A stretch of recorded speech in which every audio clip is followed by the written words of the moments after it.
Aduh, Oi, cari apa tu? ni aku tak jadi kucing aku ni. Mana ni nak tu? Eh, hang tak balik raya?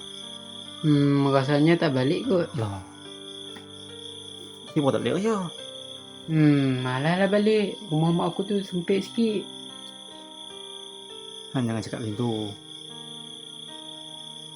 Balik raya. Saya dekat mak hang. Duk tunggu hang.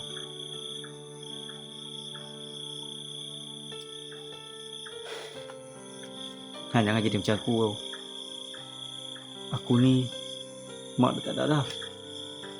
Aku raya seorang-seorang. Nak raya dengan orang lain setahun sekali lah. Itu pun adik aku yang balik. Hang sepatutnya beruntung tau tak?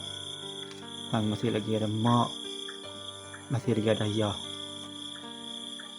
Hang masih lagi boleh minta maaf dekat mak dengan ayah hang. Macam aku dah tak boleh dah. Sebab mak aku dah tak ada. Selagi mak hang ada tu, baliklah. Sayang kat dia. Hang janganlah bagi alasan rumah sempit lah, kecil lah. Tu bukan alasan dia untuk hang tak balik kampung raya-raya ni. Baliklah, kesian kat mak hang. Aku bukannya apa. Aku ni kadang-kadang cemburu tengok orang lain. Orang lain pagi raya boleh salam, boleh peluk mak dengan ayah masing-masing. Kalau macam aku nak peluk apa? Aku peluk kucing aku je lah.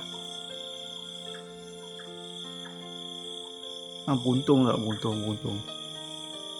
Beruntung sangat. Hang pagi raya kalau hang balik, hang boleh salam, boleh peluk, boleh cium, boleh makan masakan mak hang. Kalau macam aku nak makan apa? Aku beli je lah. Nak makan masakan mak aku dah tak ada lah.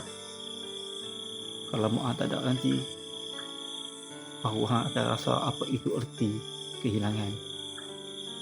Sakit tu, rindu tu tak ada ubatnya. Selagi mak dengan ayah hang masih lagi ada, baliklah.